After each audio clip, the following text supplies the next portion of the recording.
Maraming matataas ang grado, pero di talaga automatic na sila ay aasenso sa buhay. Bakit? May mga tao na likas na matatalino, punting basa lang, kuha agad. They don't exert much effort, kumbaga. Meron ding buong gabi nang nag-aaral, pero paglabas ng grado ay 75. Anong kaibahan? Yung di gaano matalino ay nasanay na mag-focus ng matagal na panahon para siya ay pumarsa. Di lang nga niya likas ang talent ng academics, kaya okay lang yung grado niya. Di niya alam, may nangyayari na pala sa kanya. Nasanay siyang mag-focus, mag-concentrate kahit hirap. Sanay rin siyang madapa at bumangon. Dahil ganun din naman ang buhay, di ba?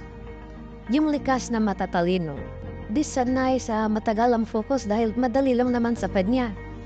Di rin sila nakaka-experience masyado ng kamalian. Always on top of the situation sila, which is di yan totoo sa real life. Yung nakadevelop ng mataas na level na focus at yung i-apply niya sa likas niyang talento, doon siya biglang aasenso. The key to success is your ability to remain focused, developing a skill or talent that you are good at. So your child needs to discover that. How? Teach them this quote. What is difficult for others but easy for you is talent.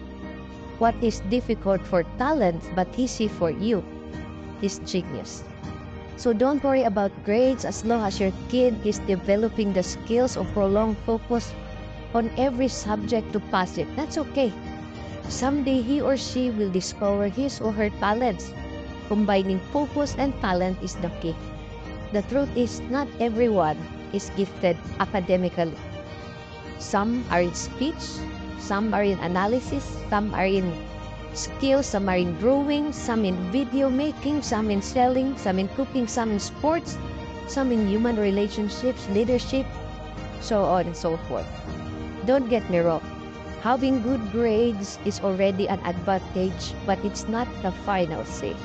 So if your child can easily top the class, expose him or her to something different that will challenge him for her to practice his or her level of focus for a long time para po ma-develop yung sakripisyo at pagtitiis. Salamat.